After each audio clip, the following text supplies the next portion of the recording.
I'm Luke Kelly, and I'm the founder of the Line and Length movement, dedicated to ripping the covers off mental health stigma. After a rough spell with my mental health, I contacted a large number of mates to come together to play a game of cricket with a very unique point of difference. In between innings, a supportive platform was provided where those who felt comfortable showing some vulnerability openly spoke about their personal mental health journey. Thus, the Line and Length movement was born. While we are not mental health experts on this podcast, we are always here to support. So if you or anyone you know is feeling a bit flat, please have a talk to the experts like Lifeline, Beyond Blue, or a medical professional. Today's episode is sponsored by Picker Financial Solutions. The support that Justin Picker is providing will go a long way in assisting the Line and Length movement in ripping the covers off mental health. While we here at Line and Length focus on mental health, Picker Financial Solutions can help you with your financial health. And now, on to this week's episode of This Is Your Line and Length.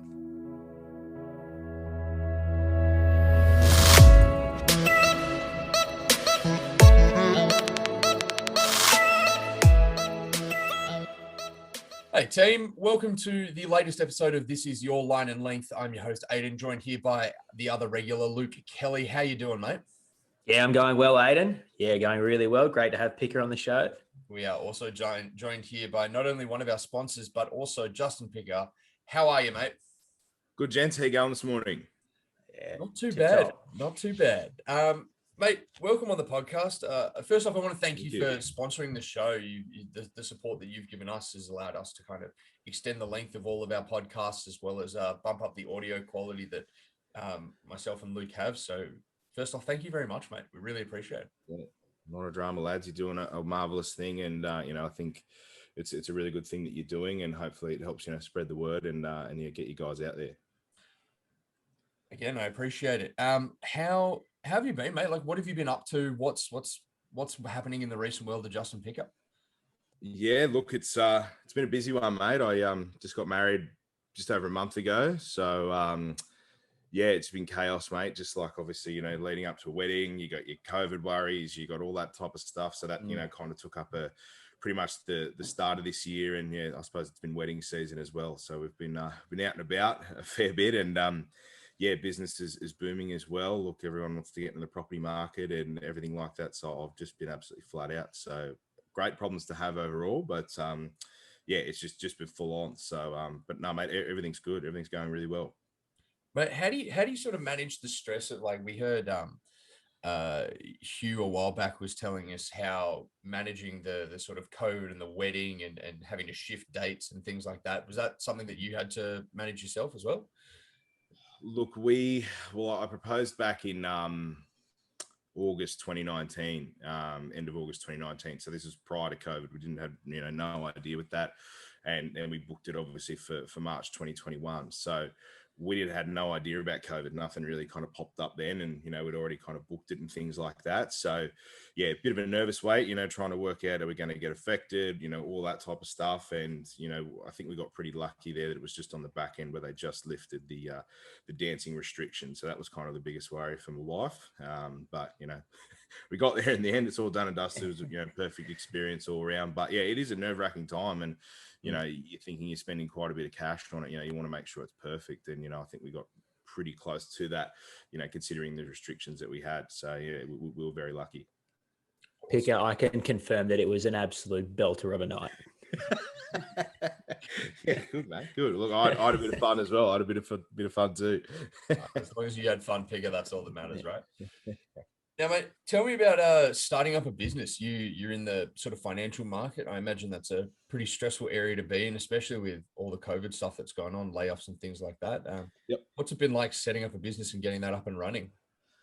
Look, yeah, so I'm a mortgage broker, and mainly just kind of stay more on the residential stuff for investing and first home buyers and things like that.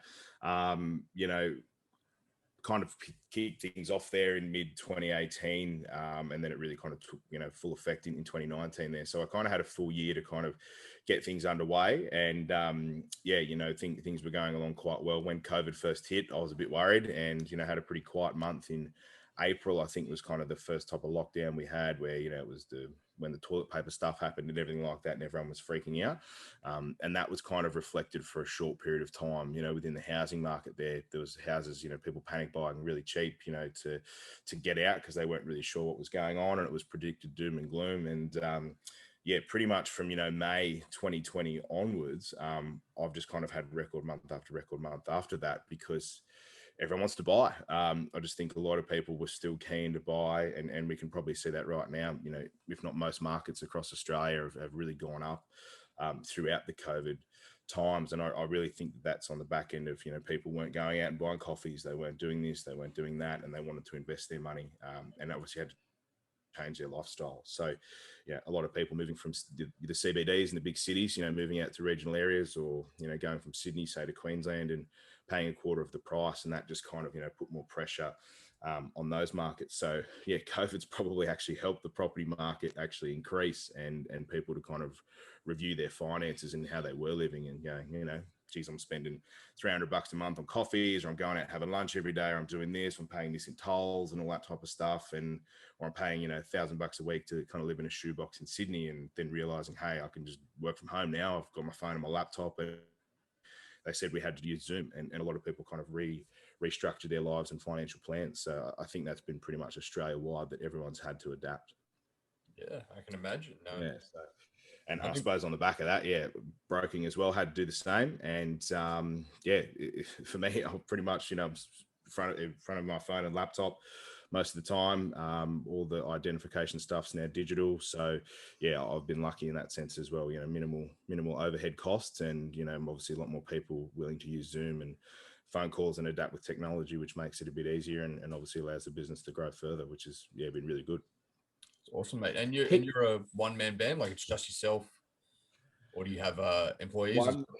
One-man band for the first 2 years, and I think it's a pretty tough thing. I think with most people starting a business, is that you're doing all the admin tasks, you're doing the calls, the emails, the processing, the everything.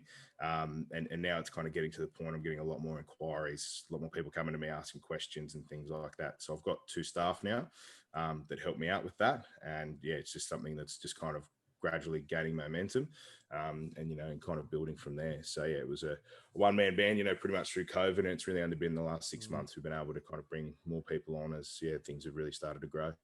It's awesome, mate.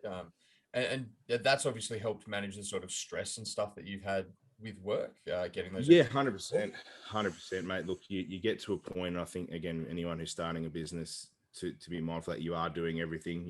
Usually if you're a one-man band, you're doing all the admin tasks, the invoicing, whatever you need to do, you're kind of running it by yourself, and you're obviously learning that about your business as well, and what's going to work best for yourself. So lucky I've got a very supportive wife who allowed me to work those long nights, and have the flexibility of I'll be up at 6, and you might not go to bed till 9 o'clock, or wake up at 2:30 in the morning and process a few loads and then go back to sleep and then get back into it again. So, but that was just something that hasn't been sustainable, obviously leading up to the wedding and having to do a lot more and things like that. So it's something that's gradually evolved, and having more hands on deck, does start to give me some of my time back, which is very, very good.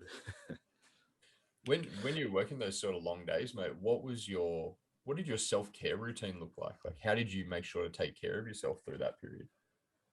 Look, that's a really good question, mate. Really, really good question. There's probably I'll probably threw some of that out of the window, to be honest with you, to get the job done. And again, it's something that I really feel is something it's probably taken a bit of a toll on that. So, exercising, going to the gym and stuff like that, I wouldn't be doing it. Or have a disrupted sleep, a lot of stress, pressure. You're dealing with a new bank for the first time, where you've got some, tight deals or a different type of client, and scenarios you haven't dealt with before. So, it is stressful. It definitely was stressful. And I think what had helped was talking about it, and, putting your hand up when you didn't know the answer, and kind of, saying, hey, I need a hand here, or whatever the case is. And, rather than stewing on it for days or weeks, you're kind of making decisions, when you actually call people and have a chat about it, who are in the same space or industry. So that's something I wish I kind of did a little bit sooner,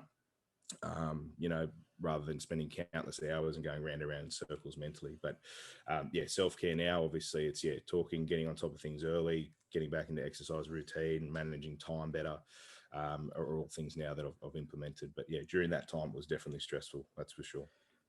Hika, you mentioned that lots of people now are buying property and are moving from the city and moving out to regional areas. Can you just run us through what have you seen from your position as the mortgage broker? What have you seen with first home owners and first home buyers?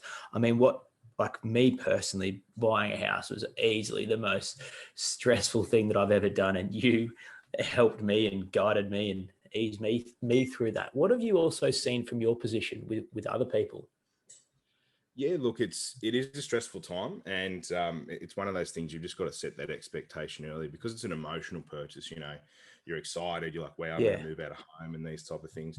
It's really kind of setting that expectation that it is going to be a bumpy ride, and my ideal scenario is that we're going to get on top of this, right away, and have all the things up front that we need, and just try and be one step ahead of the game. So it's something that, just really kind of setting that expectation and making sure that they're willing to, buckle up for the ride. yeah, But if we can get on top of things early, get pre-approvals and stuff like that, that definitely avoids the angst. In New South Wales, it's pretty cutthroat, especially in Sydney yeah. markets. You've got multiple buyers, they're paying high price, they're paying over the price. And, it can be quite deflating when you think you found the property and then someone's buying it for 50, 100, 200 grand more. So yeah, just trying to get ahead of the game and give them as many pointers as possible is one thing that will really help. But yeah, it's definitely an emotional purchase, which is a bit more stressful. You're playing with the emotions here as well. It's not just the numbers. Yeah. Speaking of emotions, mate, how is it? I guess you've got to kind of try and regulate your clients' emotions on that as well, and try and keep them focused on the sort of greater picture. How do you go about doing that? Look, it's yeah, again, I suppose trying to regulate their emotions and, just trying to tell them, look, we've got to go through these steps and processes, and just kind of holding their hand and being that person to talk to, because, if it's 1 or 2 days you haven't spoken with them or you haven't put them at ease, that's 1 or 2 days that they're stressing in the background of the what if, all this, all that, etc., etc. So it's just having that regular communication, keeping up to date with changes, letting them know what's going on, where you sit with the banks, all that type of stuff, just to really kind of keep them at ease. But yeah, it can definitely be a stressful time. And if that communication is not there, it just adds another unnecessary layer. So yeah, the more we can kind of have things up front and be one step ahead of the game, give the banks what they want, usually the better the outcome. Now, one of the common themes that we get across a lot of the podcast is sort of the social aspect of maintaining your mental health.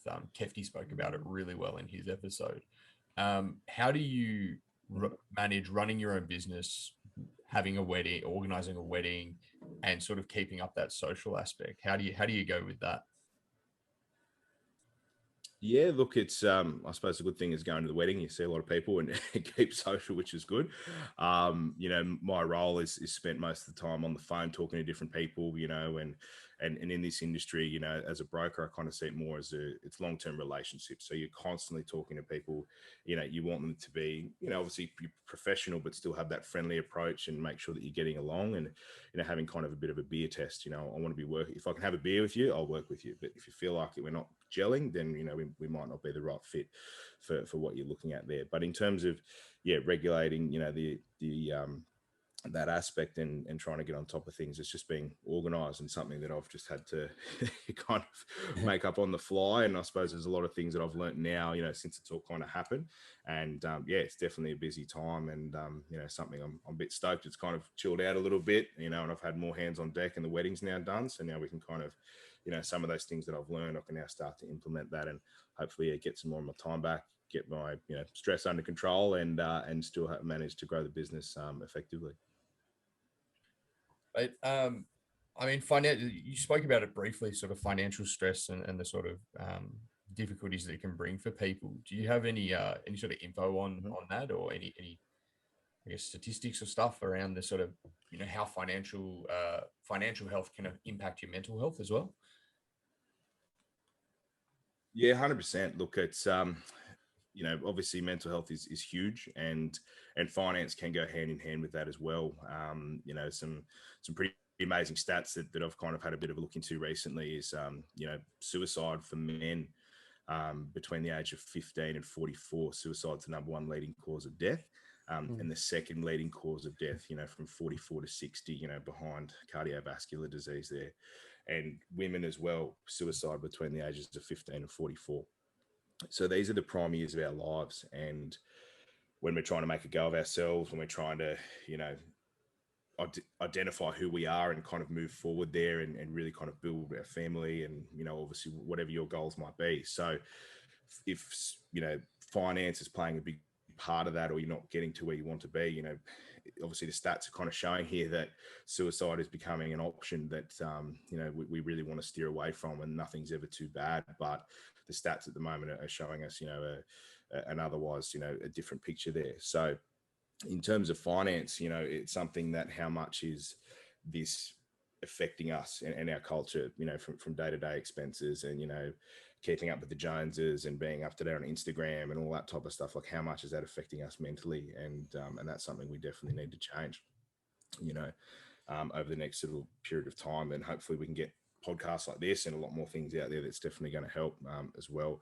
In terms of that data with the suicide rates of 15 to 44, that a lot of people, there's a big overrepresentation of people in lower socioeconomic backgrounds and lower income areas. So that, you know, obviously there's alcohol abuse in there as well with that data, but also financial pressure and stress. There's a correlation there as well.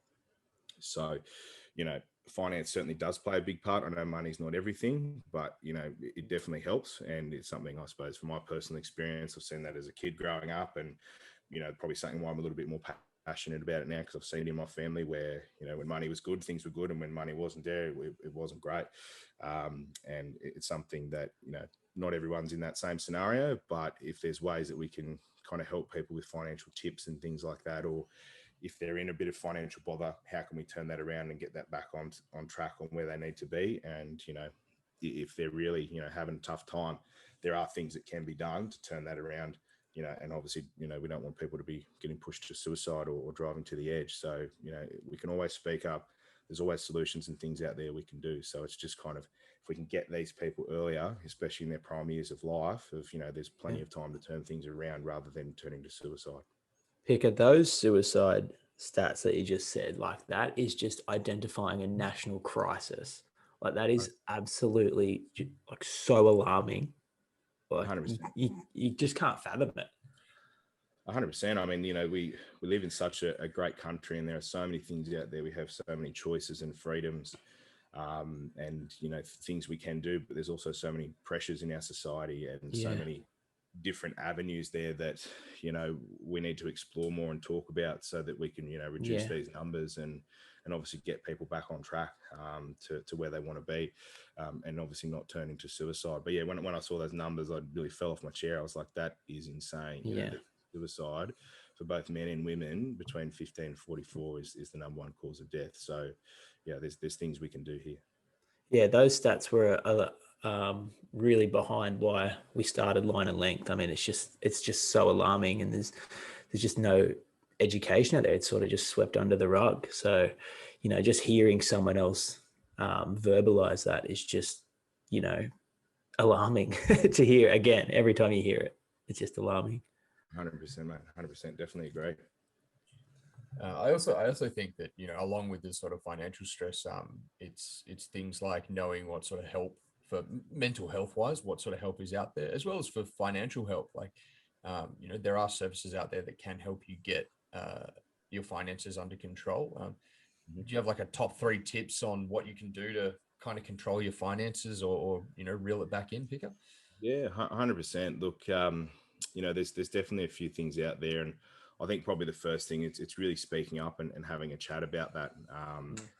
To kind of somewhat correlate this here, there was a study done there with, I think it was like a TED talk or something like that, where there was a rat sitting in a cage and they gave it morphine, and when it was with morphine, it would just obviously keep going, basically until it killed itself, or it would always just refer back to that. But you put another rat in there with it, and it went away from the morphine and wanted the social connection.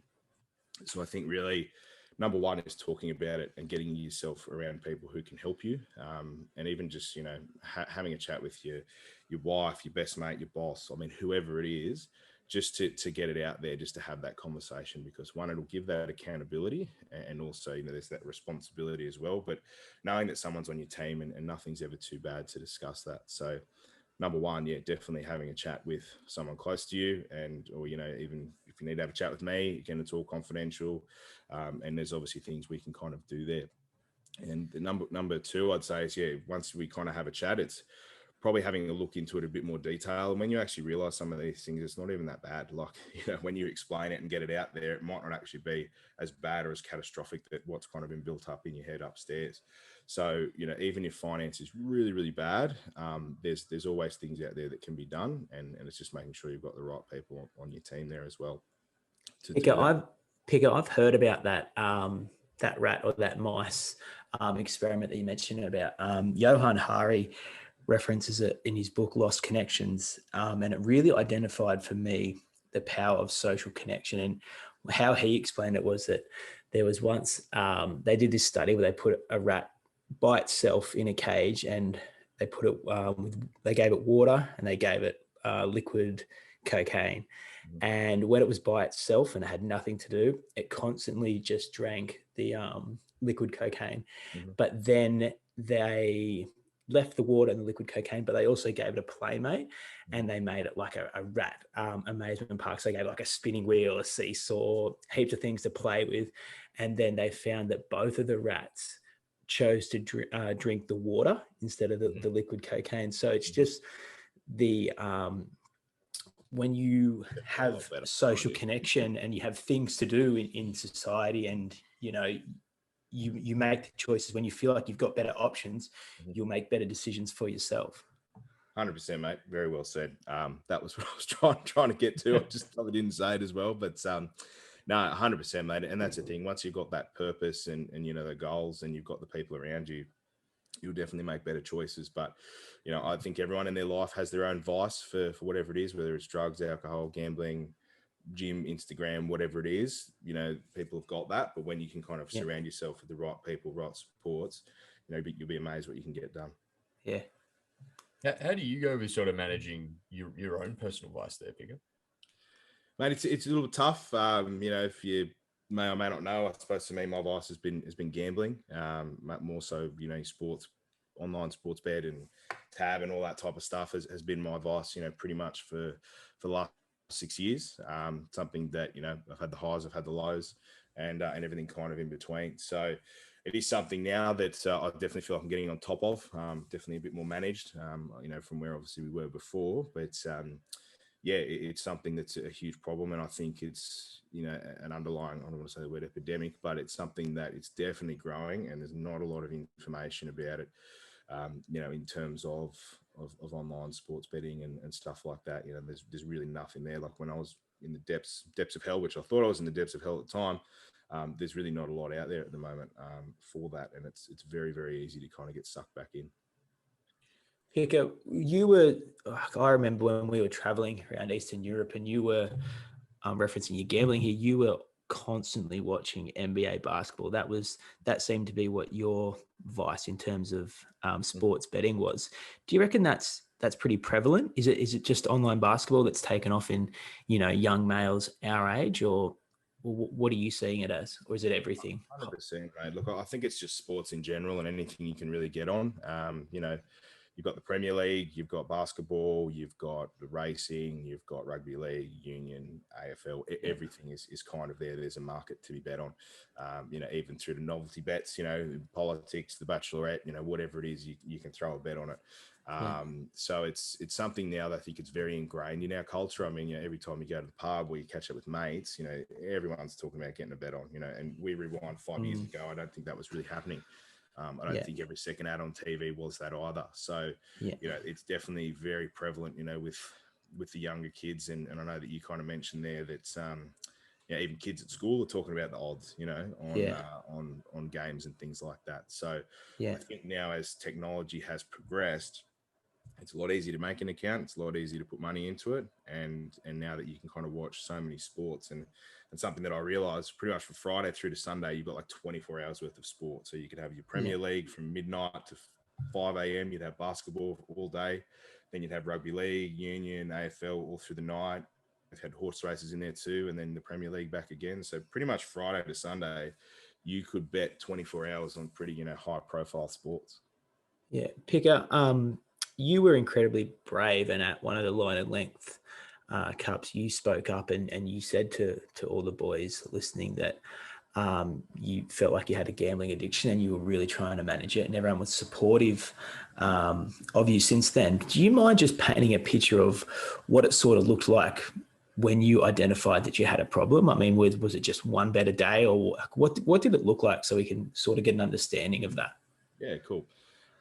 Look, it's pretty much, it'd be, I'll have a couple $100 in an account. Let's just have the number of 500 as an example. You might do $50 bets, etc., etc. Maybe it gets up to 600, from watching basketball during the day. Then, you might lose a little bit, goes down to 400. Oh shit, I need to catch up that 100 I just lost. So then, now there's some horse track racing out in Wagga or out in the back of Alice Springs or whatever, and you're looking at the favorite, or you're looking at a Hail Mary to try and get back to where you were. And then by the end of that day, you might be down that $500 and you're like, wow, I've got myself in a hole. What am I going to do here? Do I cut my losses and run away? No, I might come back into it and keep going. That's a pretty common scenario. Or sometimes you might go, yep, I've had my 500, that's turned to 600. Then tomorrow it's gone to 700. Tomorrow it goes up to 800, 900. And then you might have a big knock on the source. It's at 900, then you brought it back down to 500, because you've lost it from whatever. And then you're like, all right, well, I'm going to do double or nothing. I'm going to get back to where I was, or then I'm going to bet my 500 and then bang, it's gone. So all that time it's kind of gone down. And I suppose as kind of my business was growing, there were times where that was my vice to kind of escape, because it was really stressful. And, bets, in terms of it could be at any time, anything. And I think really where I thought it was a problem was, even at night time, like, when my partner was asleep, I could just literally put on my phone, turn on the tab, bet on whatever race it is. I'm in South Africa, at 2:30 in the morning betting on races. You know what I mean? Like, it just doesn't stop. Like, it's pretty much all there in your pocket. You can turn it on wherever you want. And I think that's kind of where it really got me, where I would chase my losses. Did you talk to Maddie about this, Maddie, your partner? Or did she say anything?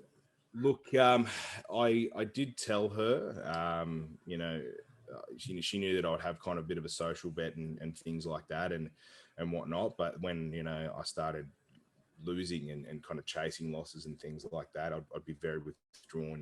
She'd be like, what's wrong? Yeah. What's wrong? But I'm internally fuming, especially after a big loss. And then you kind of reflect and you go, wow, I've just wasted all this time. Or hang on, I've been withdrawn from conversation, or I haven't been present, haven't done this. I could have done so much more of my time. Could have went to the gym, could have went to this activity. No, I didn't do that. I stayed at home, watched a game, or I was on a race or something like that. So she knows, she can tell. But it did have to come clean to her. I think I lost, and it was pretty much before that line and length there. I think I lost about $1,500 in a day, and it was about $5,000 in the hole after I think I want to say like 3 weeks or so. And that's when I went, wow, like this is now changing from a social thing to I'm chasing losses and I'm trying to get my money back, and it's just not working. But mentally up here, it was really showing me, really showing me, and that might not be huge money for some, and it might be massive for others. I felt at the time it was huge. I was like, I was it is. my paycheck, my weekly paycheck, very quickly. And then you think, well, $5,000 in a month, what could you have done with that? You could have done heaps with it, but you chose to pretty much just throw it in the bin. So, there's a lot of that reflection, and you have those thoughts of, you just think you're such an idiot. Like, how did you do that? How could you do that? And all that type of stuff. And again, it wasn't really time we got to, one of our friends mentioned while we were away that, it does feel like monopoly money when it's in an account on a screen. Like, I would never go and put $1,000 on a bet in a tab machine and slide 20, 50s through it. And I think most people could relate to that. They wouldn't do that, because you'd be standing there for 2 minutes. It'd be inconvenient ads. But the fact I can see the next race is on in 20 seconds, it's paying $1.50. I've got $1,000. I'll get my $500 back. Bang, I'll do that right away. And I think that's kind of the trap where people fall into, that it's so easy just to go, you can do it right then and there in that moment and think, yep, I'll get my money back. It'll be fine. But when you realize that you're down fourfold from where you were, it's tough. So what does gambling and sports betting look like for you now? I mean, all the apps deleted off your phone? Is it just a complete cold turkey and shut it out and you won't do it? Or do you still sort of do a $5 bet, once a week, put a multi on, for example? I just want to... How does it kind of work now? So, Yeah, look, definitely getting rid of the apps was a really good one, and removing the texts and email notifications was huge. Oh yeah. So definitely, during the week, definitely not a thing.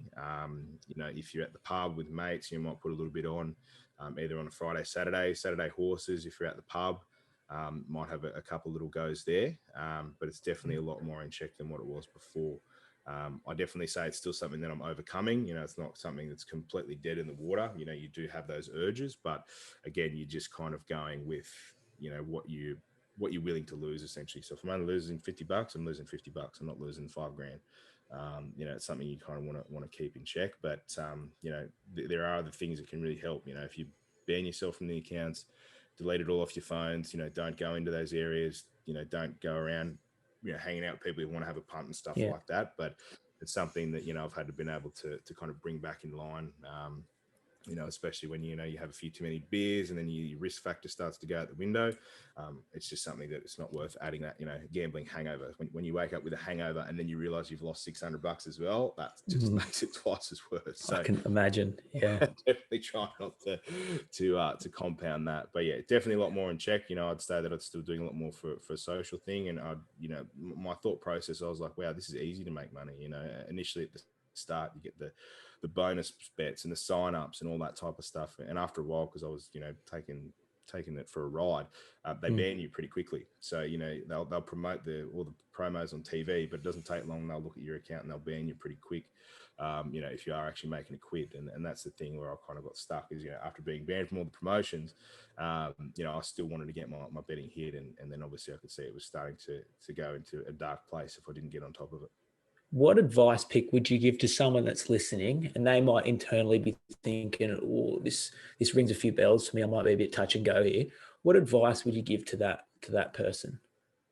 One, yeah, or have a chat. Definitely have a chat. And look, my door's always open, my phones are always on. Always here to chat about that, because I know that it can definitely be a slippery slope. It is really having that honest conversation, about it.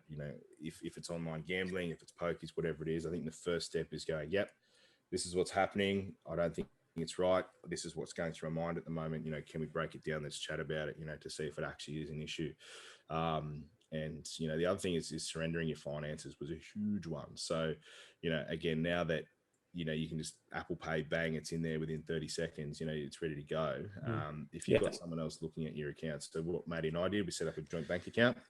Best thing I ever did, and would recommend, because, you've got someone accountable there as well. And you're not worrying about the money stresses, because that there's going to be money in there. Like, I was always worried that I need to have money on the food and the table, and lights have got to be on. And, I was thinking I was going to be a failure and catastrophizing in my mind that, I needed to make sure everything was all sweet. And, turning to gambling, initially I thought was doing well with all these promos and bonuses. And then after a while, it's not. So then, having that accountability and someone looking at the statements and things like that, that if you put it in, you're going to be caught out right away. Or even if it's really bad for you and you're withdrawing cash and that's not working, literally have someone take control and say, look, here's a separate bank account. You get paid into your NAB account, and then they'll give you an ING card, and then, you only get $500 a week on that, or you get nothing, or whatever it is, or someone's watching over that account. That's a really good one for accountability.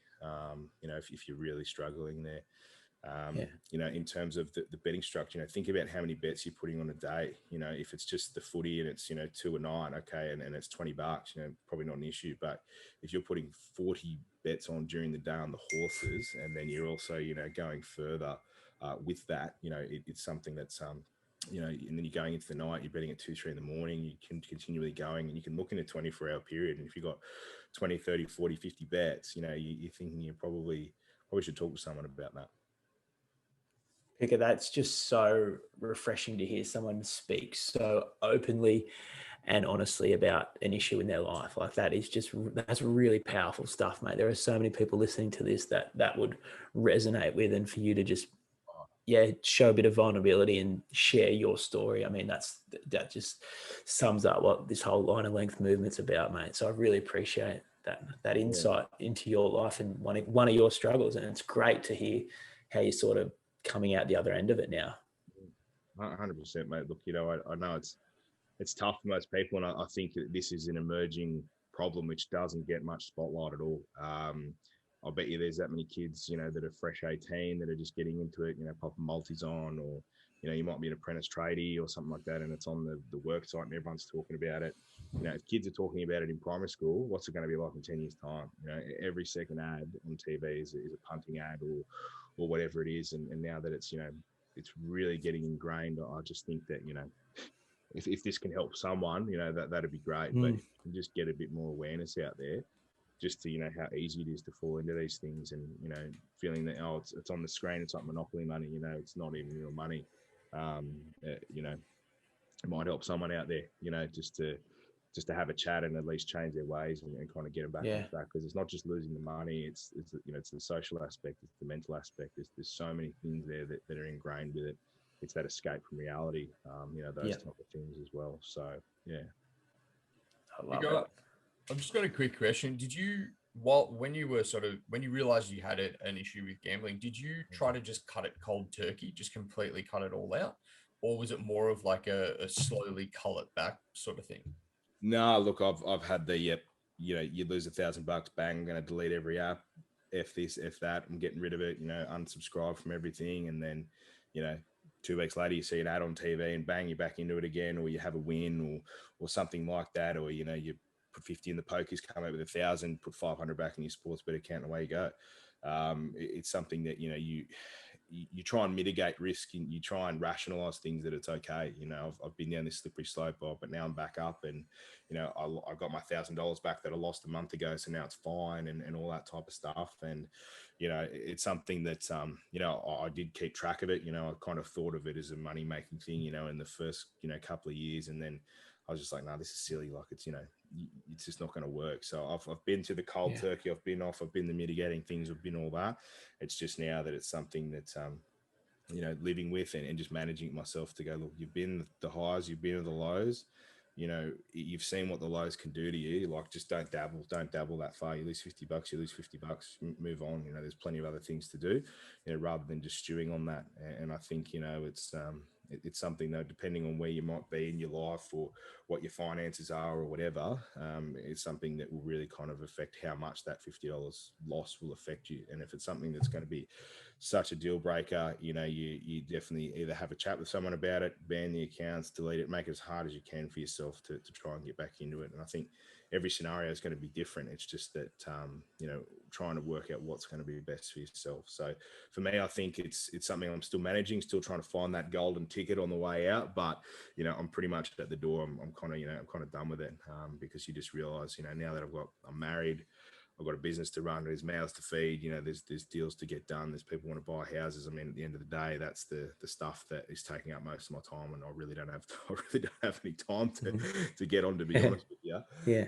Because it's such a busy time, and it's, I've got a different purpose now. I've got something that's a lot more rewarding to focus on. Picker, do you think hearing your friends talk about their struggles with addiction to gambling would help you? 100%. Look, the more stories and more people that can talk about it, definitely the better. It's something that I think is a bit of I don't want to say taboo, but it's just not talked about. Like, people don't really talk about. They'll talk about their wins and their multis and stuff. But they don't talk about the side of, I put on, I woke up at 3:30 and was awake for 2 hours and I lost $300. Like, no one talks about that. Only talk about the highlights. So, it's something that you got to be raw about both ends of it to obviously learn from it and see what works best for people and what doesn't. I've had a couple of mates who have literally gone cold turkey. There was one of our mates from uni was a big punter, and he was getting some big wins, but he also had some really, really tough times as well. And I've had a chat with him and got some really good stuff for him and from him, and he went super cold turkey and has been able to stay off it. So it's something that just by talking about it, you learn from different people, and there's different things that you can implement. So it's definitely something that's helped me. Yeah. See, Aiden and I feel like with this podcast, we've just stumbled upon this gambling problem. I mean, I said it yesterday. I said it like when we interviewed Parker. Like, I didn't know that it was going to take, this avenue in terms of that. This was such a problem with my friends. I regard, you as one of my close mates, and I didn't realize it was such a problem with our whole network. Yeah, of course. Yeah. It's been brought up on several podcasts now. We've had Cam's episode was probably the first one where it became a pretty big issue and was the topic for most of it. And then Parker also brought it up, and now yourself as well, Picker. I didn't realize it was sort of this far-reaching in terms of a problem for everyone. But I think that normalizing the conversation around it and the fact that, making it accessible for people to reach out and go, I do have a problem. How can someone help me? Or I just need someone to reach out and give me some advice, sort of thing. Yeah, that's right. I think that's 100%. What we're trying to do here. 100%, mate. Look, I just don't think that many people would really kind of talk about it. And, I think everyone would have a mate who's been affected by gambling one way or another, or a family member. And I just think now that the technology is changing, so are the gambling habits, and people aren't talking about that. You'll have someone in your family who is a big pokies fiend or something like that, but you probably don't hear many people at the moment who would admit to, I'm a sport betting fiend, or I'm online, I'm smashing it out, whatever time of the day I can get on. And it's something that's only going to get, I think, worse just with the way that the culture's going, and obviously how sports are and everything like that as well. And yeah, it's something that hopefully this podcast, I think, will definitely help a lot of people in one way or another to either talk about it or kind of reassess, what they're kind of doing at the moment. So yeah, I think it's just looking at where you are in your scenario and obviously how you can change it. I think that sort of also echoes to not just gambling, but also alcohol or drug addiction or any sort of addiction that you do have. Start reaching out and asking for help. People aren't going to shy away from it. They want to help you. The support networks are there as well. 100%, most definitely. And as I said, everyone's kind of got their vice and their thing, and it's something that I think this community here and I think really anyone, if you have an honest kind of conversation with anyone, I think they're going to take you very, very seriously, and will be there to support you. And if they don't, they'll be very shocked, or maybe another group of friends might be the way to go there. But yeah, anyone who's, wherever this has come up, people have asked me questions about it. I'm very raw and open about it, because I just want to hopefully help someone else in that scenario, and hopefully not get them as another statistic, and as a scenario of where they can turn their life around. Yeah. Thank you for being so honest with sharing. I guess my sort of next question is, looking back from where you are now, if you had to give yourself sort of some advice at the age of 18, what would you tell yourself? Oh, geez. Big question. And hard-hitting questions. Yeah, 100%. Look, from the age of 18, I mean, I probably wouldn't change too much, in terms of that. I think it's more just take the opportunities as they come. If you feel like you're you're taking the wrong track, definitely talk about it. And that's something that I feel like I've been pretty good with, is talking when things aren't right. But yeah, take those opportunities when they come up, and you just never know where they're going to be. And I think really the more energy you put into something, the more you're going to get out of it. So, if you're committed to losing weight or whatever, and you go to the gym every day and you get committed to that, you're obviously going to get the results you're after. Or if you keep obviously trying at different investment strategies and things like that, keep going, because it's something that will come out for you on the other side. So yeah, I'd say really just hang in there and keep going, and just obviously it's going to be tough. I think that's with most people in life. It's going to be tough aspects for it. It's just how you learn from that. Obviously there's going to be mistakes, but the biggest thing is how you learn. You'll have a win, you'll have a loss. Okay, I lost. What did I learn from that, so I don't do it again? Picker, you're definitely someone that takes opportunities. Like, for example, I know that you went and studied at Oregon State University, college over there in America. I stayed with you for a stint over there. You're also someone that jumped on an Eastern Europe trip with me. So I definitely think take your opportunities is great advice, and you definitely live that. Mm-hmm. Final question. What has this experience taught you about yourself? What's this whole podcast experience taught you?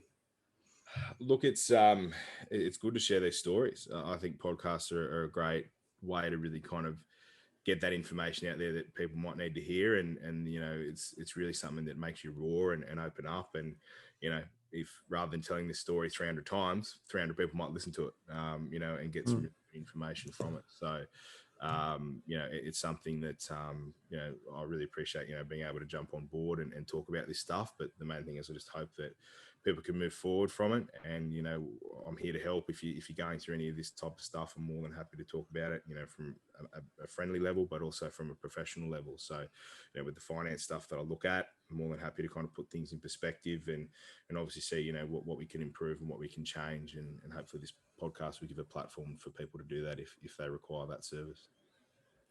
Love it, mate.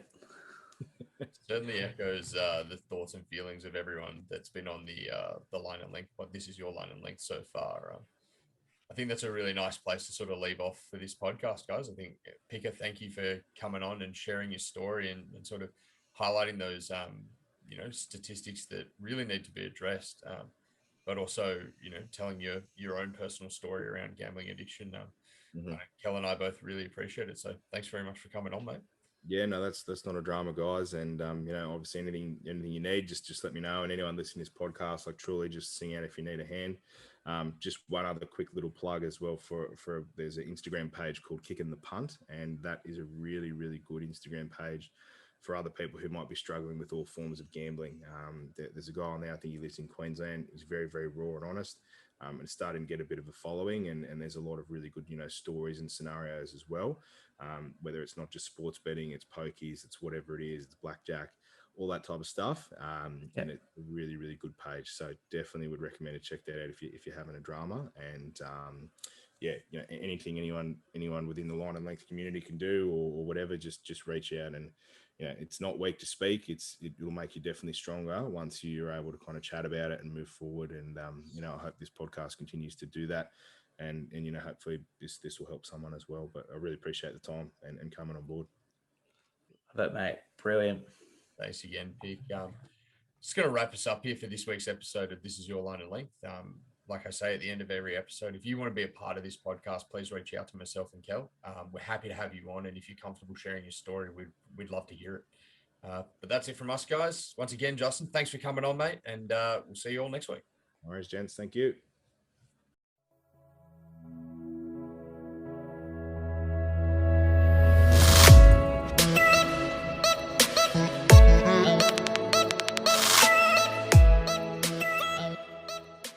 This episode of This Is Your Line and Length was brought to you by Picker Financial Solutions. Picker Financial Solutions can help you with your financial well-being. This includes restructuring your finances, purchasing your first home, or purchasing an investment property. To reach out to Picker Financial Solutions, see the links in this episode's notes. If this podcast has made you realize that you or a friend would benefit from having a chat, please don't hesitate to reach out to experts like Lifeline, Beyond Blue, or a medical professional. In the meantime, take care, look after your lid, and look forward to the next episode of This Is Your Line and Length.